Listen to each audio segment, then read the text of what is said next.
Please visit mysteryshows.com for over 50,000 old-time radio shows.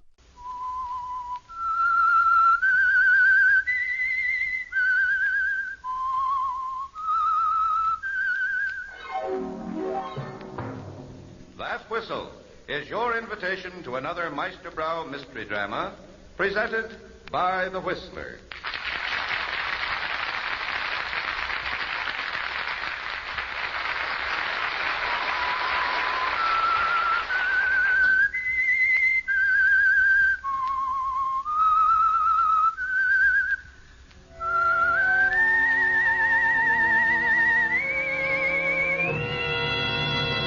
I am the Whistler, and I know many things, for I walk by night. I know many strange tales hidden in the hearts of men and women who have stepped into the shadows. Yes, I know the nameless terrors which they dare not speak. Meisterbrow Beer, the Master Brew, served more often in Chicagoland homes than any other beer, brings you another curious story by the Whistler. Tonight, Blind Impulse.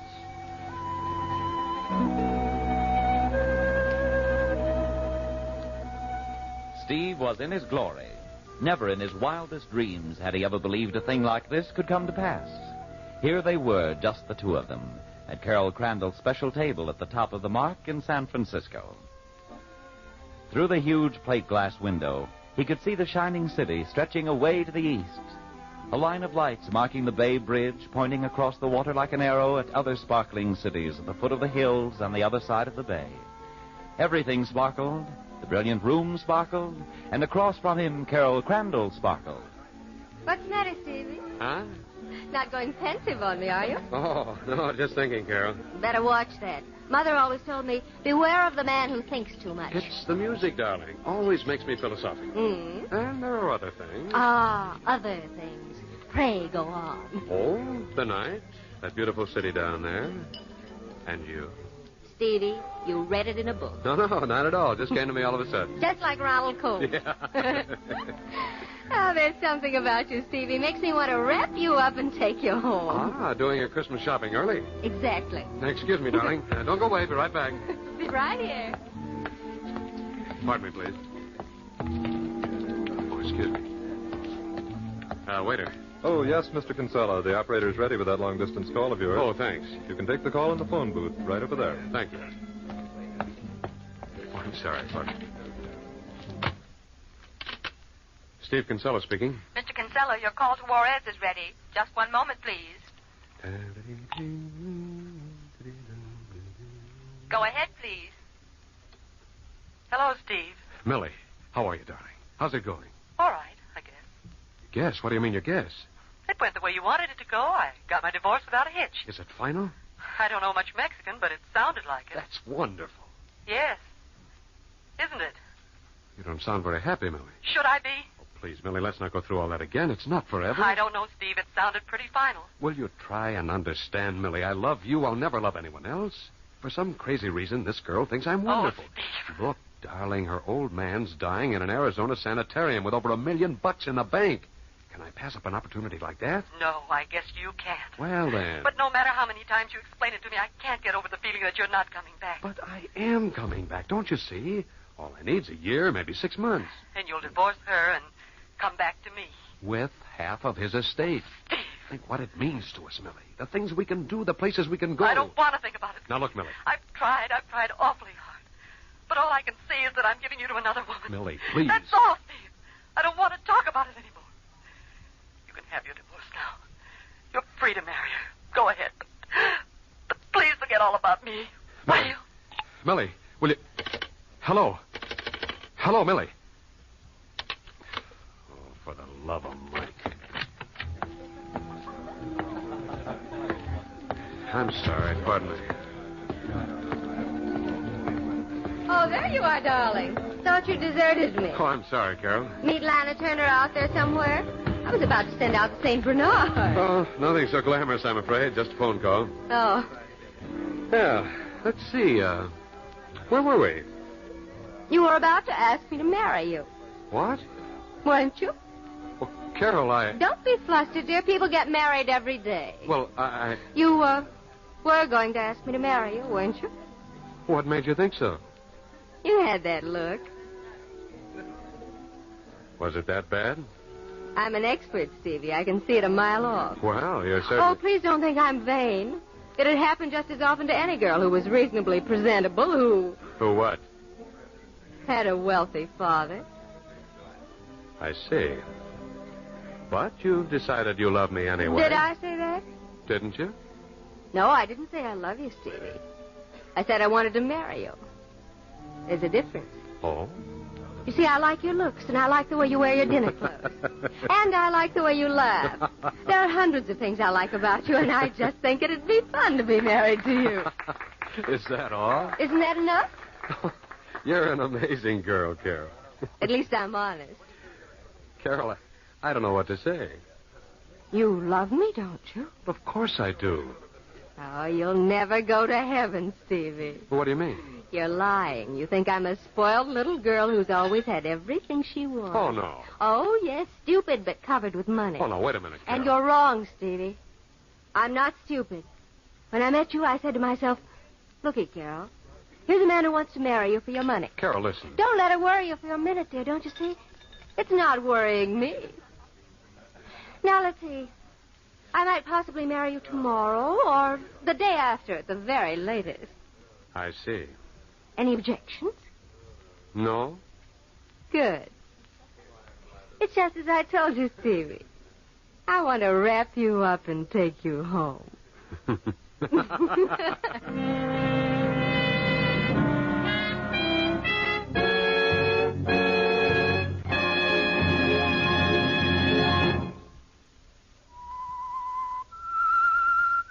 Now, back to the Whistler.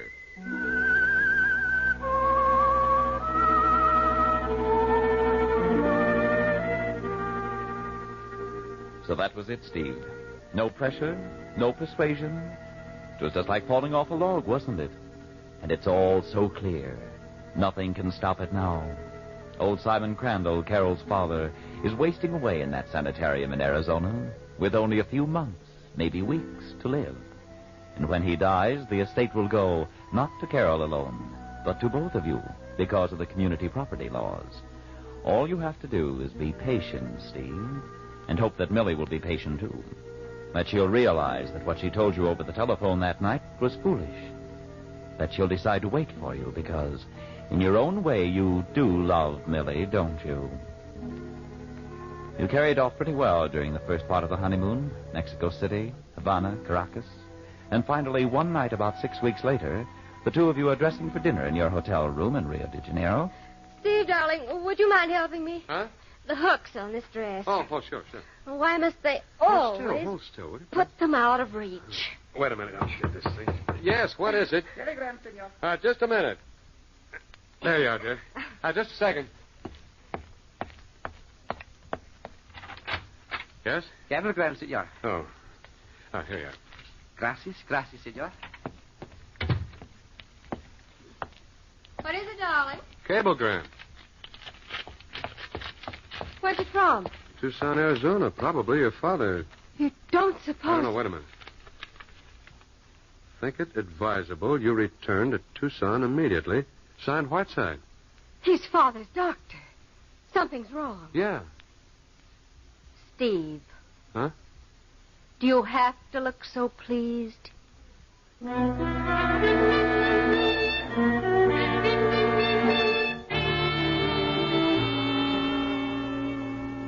I'm awfully sorry, Mrs. Kinsella. Dr. Whiteside's orders I were insist on seeing him. That's all there is to Be it. reasonable, I Carol. don't care. I didn't fly 6,000 miles to be stood up in an anteroom. Just a minute, Carol. Just a minute. Go ahead, nurse. I'll take care of it. Yes, sir. He's dying, Steve. They're trying to keep me away. The doctor has his It's reasons. been half an hour now. I can't take it much longer. No, wait a minute. Here, have a cigarette. It'll quiet your nerves. Here. There you are. I didn't know I'd feel this way. Well, it had to come sooner or later. It didn't come too soon for you, did it? Oh, now, see here. Funny, isn't it? I knew this was coming. We could all see it months ago. Yet I have to wait until the last moment when it's staring me right in the face to discover that deep inside I've got a heart after all. The doctor will see you now. Oh, thank you. This way, please. How do I look, Steve? Great. Keep your chin up. I'll try. Here we are. Father. Well, can't you do better than that, Carol? Father, you're dressed. Why aren't you in bed? I've been in bed for 6 months. Got tired of it. You mean you're well? Well, I wanted to surprise you, Carol. Doctor, what's he talking about? He's sound as a dollar. Gave him his final tests this morning. I'd say if he takes care of himself, he's good for another 20 years, at least. I thought you were dying. Carol, well, that's ridiculous. You see, Simon, I told you we should have made that cablegram plainer. Oh, I'm sorry, dear. I just wanted to surprise you, that's all. Oh, Father. You don't know how I felt. Oh, there, Carol. We're going to forget all about it. We'll go up to the Grand Canyon for a few days, you and I. And Steve. I take it this is Steve. Oh, yes, Steve. Hello, Mr. Crandall. I forgot all about you for a minute. Isn't it wonderful? Yes, of course it's wonderful. I guess I sort of bowled over. It was such a relief. Father, you don't know what Stevie went through when we got that cablegram. The poor boy was almost beside himself. Yes, it was an awful shock, you know. Here, darling. Have a cigarette. It'll quiet your nerves.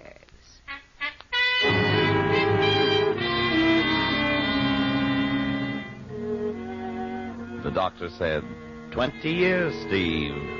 Maybe more. You know the whole thing's ridiculous now. A blundering failure. And that Millie is in Los Angeles eating her heart out for nothing. When the three of you arrive at the Altovar Hotel on the rim of the Grand Canyon the next afternoon, you excuse yourself, walk into the telegraph office, and write a wire to Millie. Have decided you were right. All I want now is out. And only solution is immediate divorce. We'll discuss it with Carol at earliest moment. All my love, Steve.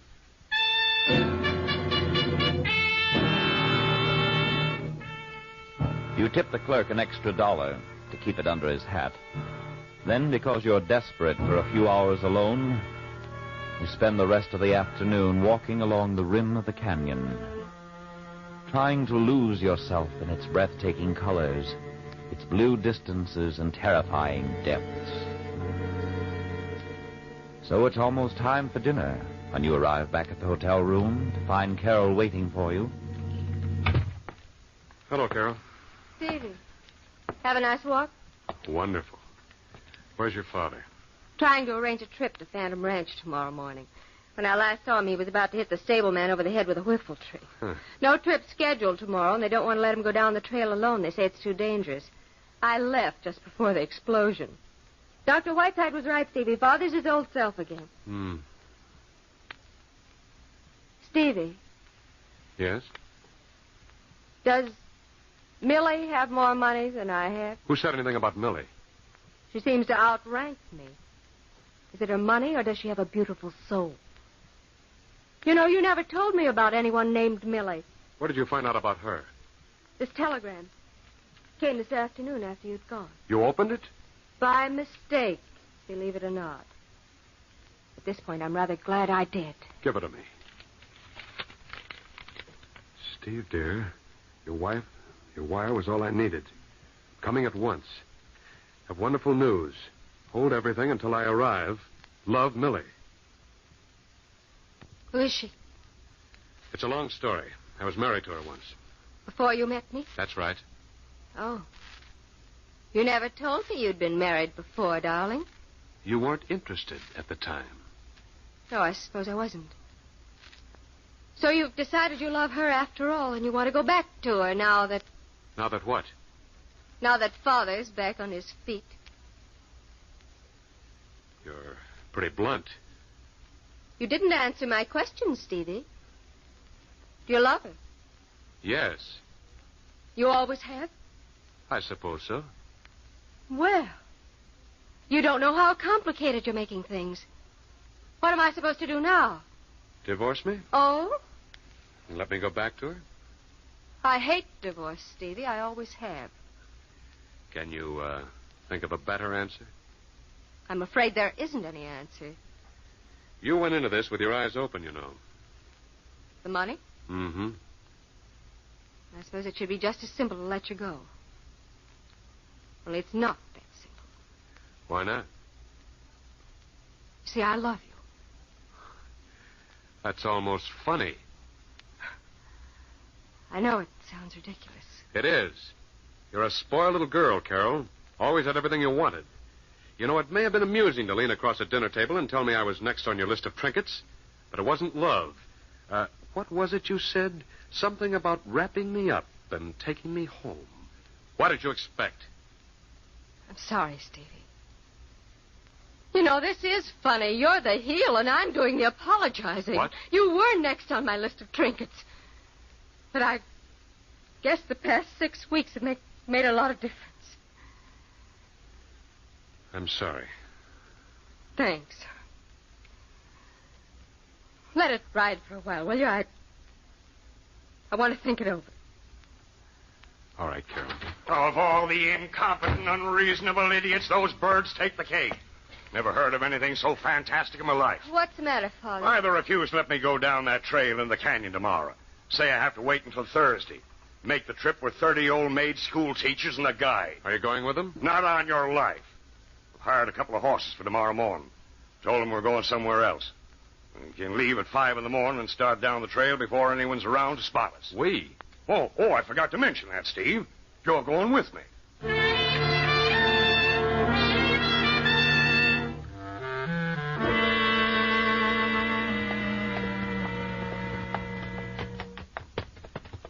What time is it, Steve? 8:15. How much farther down to the bottom? Oh, a couple of miles by the trail. 1,000 feet straight down if you're in an awful hurry. By George, look down there, Steve. I'd rather not. I don't trust this horse. Oh, they're used to it. Let him have his head, though, when we get to that narrow stretch down there. Looks like that's that dangerous place the guide was telling me about. Been a few accidents there, it seems.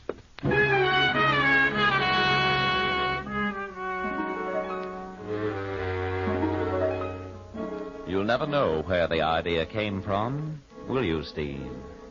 You're not even sure it was an idea. It's more of a flash, kind of irresistible impulse. One moment you see him there ahead of you, starting to guide his horse down the dangerous series of switchbacks, where the trail narrows down to almost nothing, and the cliffs drop away sheer for 1,000 feet. The next moment you're moving up on him. Your right hand tense, trembling, gripping the long, dangling rein like a whip. Better watch it here. Pretty narrow. Whoa, boy, whoa! Steve! Stop it, Steve! He's falling, Steve!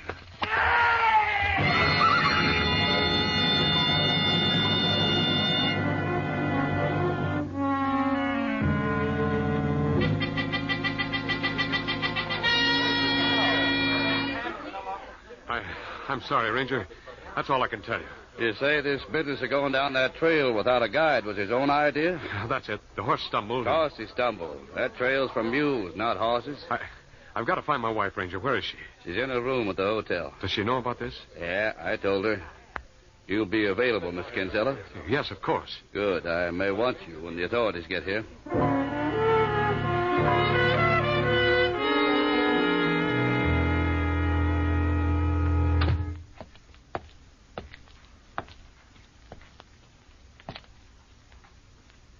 The ranger said he told you about it. Yes. It was very kind. Carol, it was awful. 1 second he was there ahead of me. The next... I know. It was my fault, Carol. I should never have let him go. There was no stopping him ever. Once he made up his mind. Well, I should have gone ahead. It would have been safe. I should have known a balky horse, a rock in the trail. No, that's not what killed him. Huh? I killed him, Steve. In a way. I killed him that night I told you I wanted to wrap you up and take you home. That was the big wrong. To look at it as a lark, to marry a man you knew was after your money and nothing else. Carol, what are you talking about? down, Steve. Well, Please.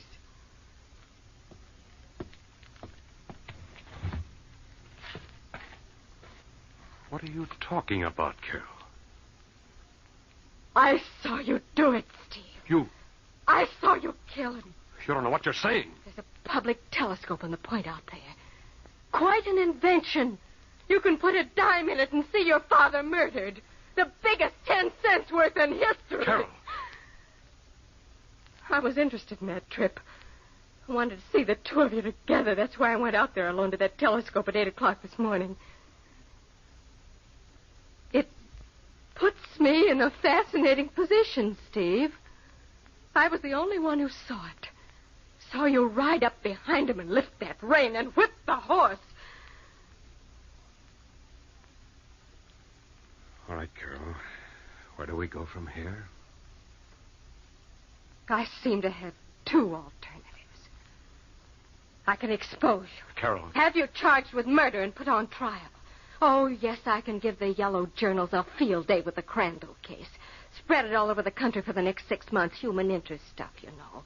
Playgirl heiress collapses at trial. Money-seeking husband denies murder charge. Reporters, newsreels, people smacking their lips over the scandal. Yes, it'd make a wonderful 2-page spread in the National Weekly, wouldn't it? Please. But I'd do it, Steve. I'd take all that. If I thought there was a chance in the world you'd be convicted, I'd walk down to that ranger right now and tell him everything. But there isn't a chance, you see.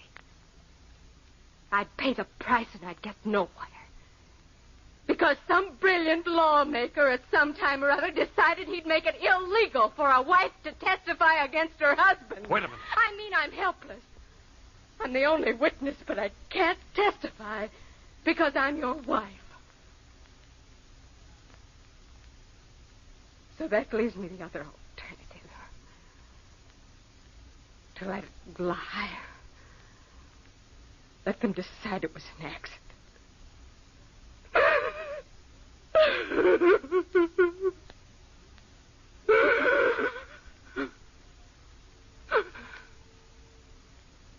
You win, Steve.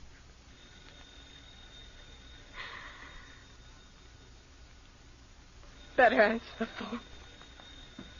Yeah.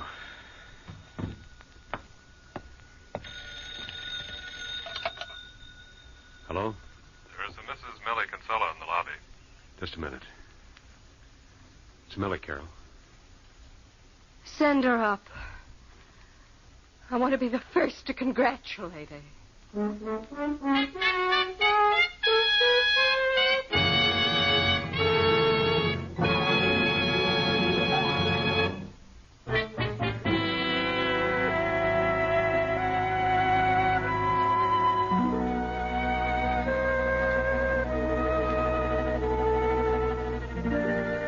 So there's nothing more to be said, is there, Steve? The two of you and Carol, sit quietly in the room at the El Tovar Hotel, waiting for Millie to come up from the lobby. The whole morning has been like something out of a nightmare. A blinding impulse that made you drive Simon Crandall's horse over the cliff. Carol's amazing admission that she saw it all through a public telescope, and her unbelievable decision to let you get by with it because she knew her testimony wouldn't be accepted under the law. So the money is yours now, Steve. Half of Simon's estate. But somehow it doesn't interest you anymore. A moment later, Millie knocks on the door, and you let her in. Millie. That's so wonderful, darling. I came just as fast as I could. Please. Oh, Millie. This is Carol. how do you do? Hello. I've heard a lot about you. I imagine you have. Millie. Carol has been very reasonable about everything. She's going to give me a divorce. But that's what I meant in the telegram, darling. You won't have to get a divorce. What? The authorities just told me. A Mexican divorce by proxy isn't recognized as legal. So you've been married to me all the time. Millie. What did you say? Oh, I know it'll be a little awkward, but you see, legally you never were his wife. Because he's never really been divorced from me. Millie, wait a minute. I'm not his wife, is that it? We were never legally married? That's right. What's the matter? Did I say something wrong? No, Millie. Nothing at all. Now I think I'd better leave you two lovebirds alone. I've got a date downstairs with the ranger.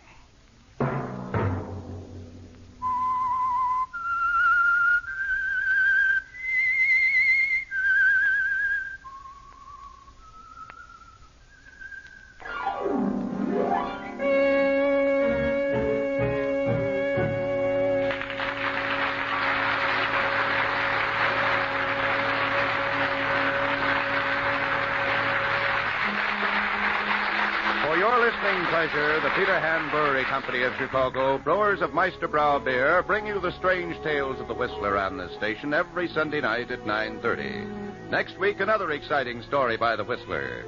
Tonight's story was produced by Sherman Marks with music conducted by Hunter Kaler. Tonight's production starred Patricia Dunlap as Carol, Ed Prentice as Steve. The part of Millie was played by Josephine Hipple. Bill Green was heard as Simon Crandall. The Whistler is played by Everett Clark.